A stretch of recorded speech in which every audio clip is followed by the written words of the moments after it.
with it being trade deadline season, we have to talk about, some guys that probably won't get traded to the Pistons, but the fans want to talk about it. Of course, So of course. these are fan-centric questions. So Yep.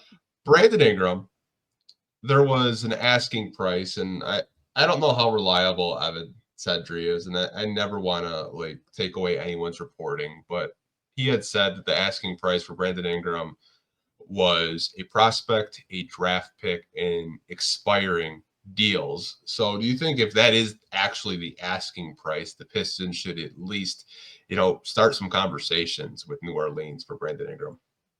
I would imagine that conversations are, that conversations could be had, that there could be some casual phone calls.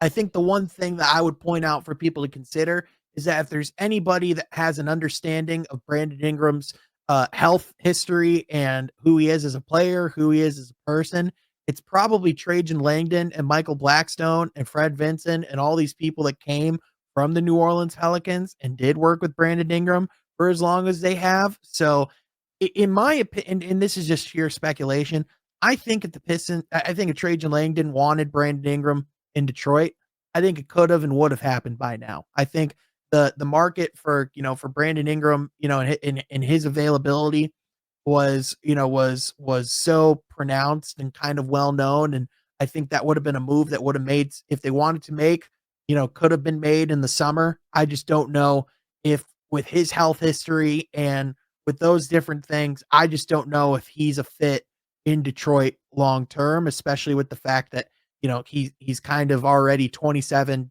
28 years old. It's one of those things where, I get that you gotta take a risk at some point. It's got to be a calculated risk. I just think that, again, the person you have in charge knows the history, knows what's going on with Brandon Ingram. I think if he wanted him in Detroit, I think he could have had him in Detroit.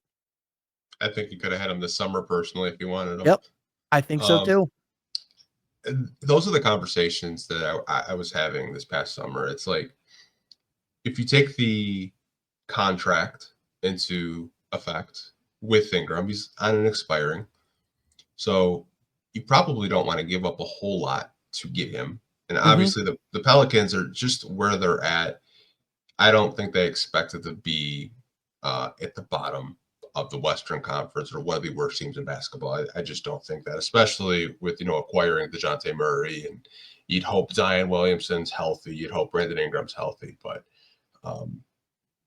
I think if the asking price lowers a little bit, because I don't think they're going to get that. I just don't. I mean, right. Apparently Utah was interested, but Ingram was not willing to sign a long-term deal with the Utah Jazz, which I was just like, it kind of speaks volume when you see that he changed his agencies too. He went from Excel, who represents Cade Cunningham, to Rich Paul, Clutch Sports. Yep. And anytime an athlete signs with Clutch Sports, those guys are getting the bag. They are looking to get their money, and they want to have the best negotiator in the game, to be leading those talks. And that's the other element of making that type of trade, is what do you pay Brandon Ingram? Like, if you're a Pistons team that, that has Jaden Ivey coming up for an extension, you have to figure out what you want to do with Jalen Duren. Do you really want to commit like $40-50 million a year to Brandon Ingram, which, as good of a scorer as he is, and let's be honest, as much as good production as he had in New Orleans, he probably could have even better production in the Eastern Conference, seeing that it is not quite as deep. I just don't know if, with his availability problems, with some of those things, to me, that just feels like a very easy mistake that could be made. And it could be a trade that you could almost immediately look at and go, oh no, what have we done? So to me, I just don't know if the reward is worth the risk. I don't think so either. And to your point with like him not like really being available and like being injured, it's like, this is an organization. Like, I know they hired a brand new medical staff, but this is an organization, since Arnie Kander and Mike Abdenauer are no longer, with this team, they have not done the best job of keeping guys healthy throughout the season. There's been like a lot of ticky-tack nagging injuries that just keep these guys out for several games and even sometimes months. Brandon Ingram is out with an ankle injury right now. He's not playing.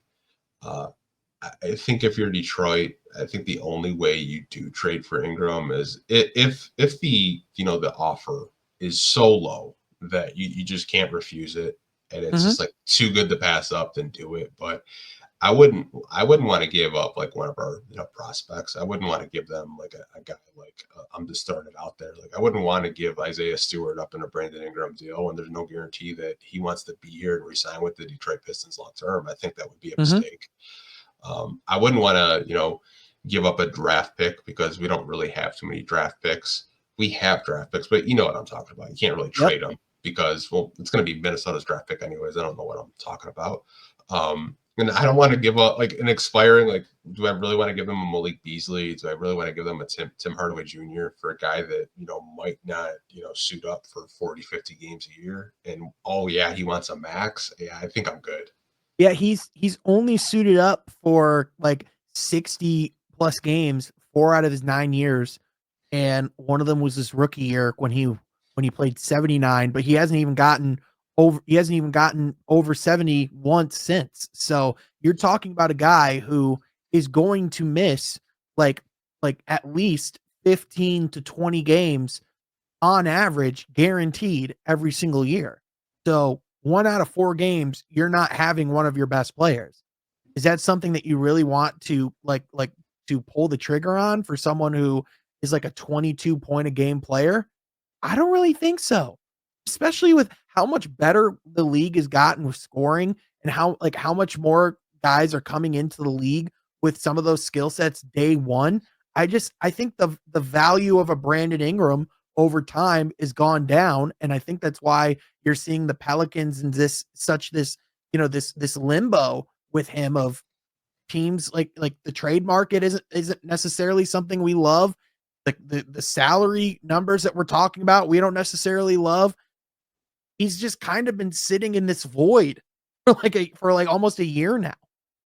Yeah, and like there's reports that he turned down like 40 million a year from the Yeah, Pelicans. I was like, brother, what are you doing? Like you're not healthy. Like I would have taken that all day. absolutely. Like you think you're gonna get 50 million?